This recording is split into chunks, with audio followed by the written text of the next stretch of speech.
Hey guys, how's it going? We're getting ready to plant up a couple new containers. So Benjamin and I just went out to the greenhouse and picked up a couple flats of lemon coral sedum. There was a reason why I bought the big stroller. I can fit a flat down here and a flat right here, which is very handy. So we're gonna plant these containers right underneath this beautifully blooming redbud tree, and Russell's up in it. I don't know if you can see him, but I've got these beautiful new urns that have low bowls, which I thought the sedum would be really pretty in. So I'm just gonna get everything set up and then I'll explain kind of my thought process behind this area. So we've got this urn ready to go. We've got it set up on drip. Let me show you how we did that. We've got a drip tubing right here that feeds all of these boxwoods. So we tied into that with 1/4 inch black drip tubing that travels along the ground and goes up under the container through the drain hole. It comes to this barbed cross right here, which enabled us to go 3 different directions. So there's a short piece of drip tubing here, and then a 1/2 gallon per hour emitter on the end of each one.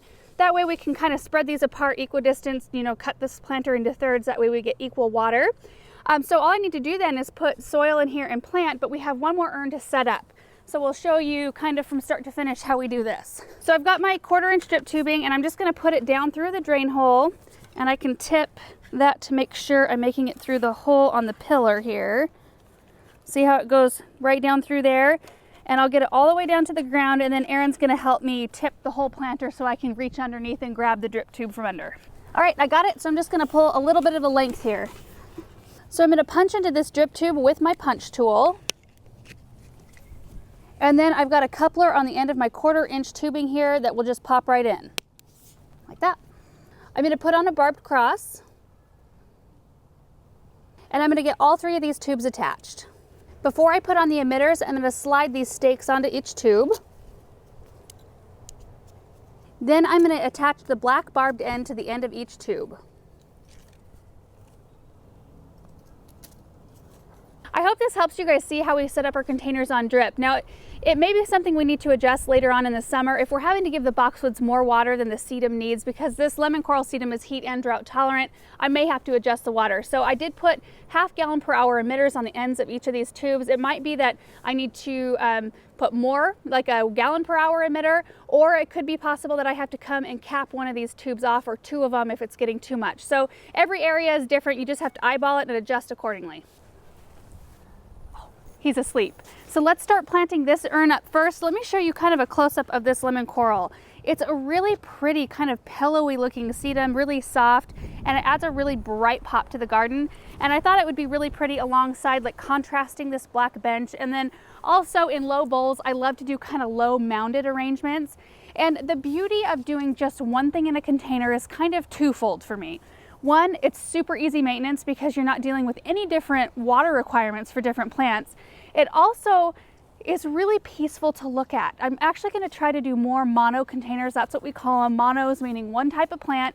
I just love the way it looks. I love to see that in gardens. It looks like somebody was able to practice a little restraint and a little bit more kind of thought behind the design, instead of just, you know, running to the garden center and picking up everything that's in bloom and shoving it all in a pot. And I do that too, and that is fun. But it's kind of neat to do something a little bit different. So I'm really looking forward to these containers this year. This is also in a spot that it's really kind of early in the morning right now, and it gets kind of dappled light through the morning hours, and then in the afternoon it gets good sun. These can take part sun to sun, so I think that they're going to thrive and do really well in this spot. So now, since this is a container and these are a succulent, you guys know me, I like to put quite a bit in a container. I think I can fit 5 or 6 in here, and they will be just really happy in here, and they'll kind of spread out, fill in, might kind of grace the edges just a little bit, but overall I just wanted them to be a bright pop. And it's something in the end, we might end up cutting out grass and doing some paver stones and maybe some steppables underneath this area. It's just kind of a fun area to see evolve, I think. It's certainly up to you how many you put in a container. I like to kind of go for instant impact right from the very beginning. So I think I can fit 5 or 6 in this container and it'll look really pretty. There will be a little bit of space in between them, but you could get away with 3 if you wanted to. These grow about 8 to 12 inches wide and about 3 to 10 inches tall. So I might be able to expect these to grow up a little bit and be a kind of a nice tall mound. In my area, I live in a zone 5. These are a zone 7 through 11. So I either have to treat them as an annual and replace them every year, or I need to take them out of the container and put them inside on like the brightest windowsill that I have. So, you know, planting them this close together isn't as big a deal in my area because I'm not expecting to get years and years out of them. But that's totally up to you. So now I'm going to keep planting and we'll see how it looks.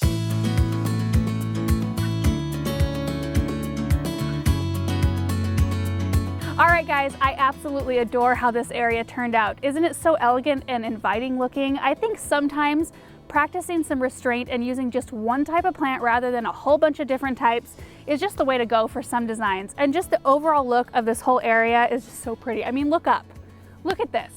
This is a redbud tree and it's in full bloom and the whole thing just looks perfect. I think this bench fits in perfectly how like underneath these arching branches. So anyway, as far as where I got all of this stuff, I picked this bench up at the garden center where I work. This is called a Litchens Eucalyptus Wood Garden Bench.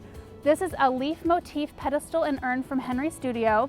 And this is not the last of the lemon coral sedum you're gonna see from me this year. I'm planning on putting it in one of our huge flower projects we have coming up, as well as I'm gonna be planting it in a lot of our landscapes. So be prepared, prepare yourself, you're gonna see a whole lot more.